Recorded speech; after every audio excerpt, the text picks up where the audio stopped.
विद्यार्थ्यांनी कॉपीमुक्त आणि भयमुक्त वातावरणात परीक्षेला सामोरे जावे असं आवाहन शिक्षणाधिकारी मारुती फडके यांनी केलं आहे।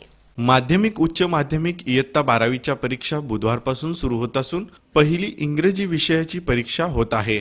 परीक्षा कॉपीमुक्त पार पाडण्यासाठी भरारी पथक, बैठे पथक तसंच तालुका स्तरावर तहसीलदार गटविकास अधिकारी यांचे पथक तयार करण्यात आले आहेत। तसंच फिरत्या पथकाचाही यामध्ये समावेश राहणार आहे। जिल्ह्यातून 55,541 विद्यार्थी या परीक्षेला सामोरे जाणार आहेत। संवेदनशील केंद्रावर अधिक लक्ष राहणार आहे। निकोप आणि भयमुक्त वातावरणात विद्यार्थ्यांनी परीक्षा द्यावं असं आवाहन माध्यमिक शिक्षणाधिकारी मारुती फडके यांनी केलं आहे। पासून 12वीची परीक्षा चालू होत आहे।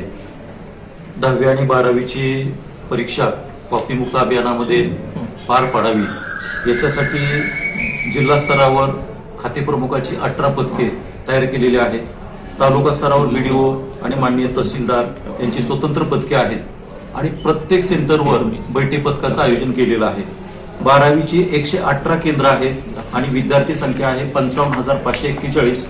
10वीची 182 केंद्रे आहेत आणि 65,749 विद्यार्थी संख्या आहे। कॉपीमुक्त अभियानासाठी आणि विद्यार्थी भयमुक्त परीक्षा द्यावी याच्यासाठी स्वतंत्र बैठे पथकाची प्रत्येक केंद्रावर तसेच जिल्हा स्तरावर 18 पथके आणि प्रत्येक तालुका स्तरावर तहसीलदार आणि बीडीओ यांची स्वतंत्र पथकाचं नियोजन केलेलं आहे।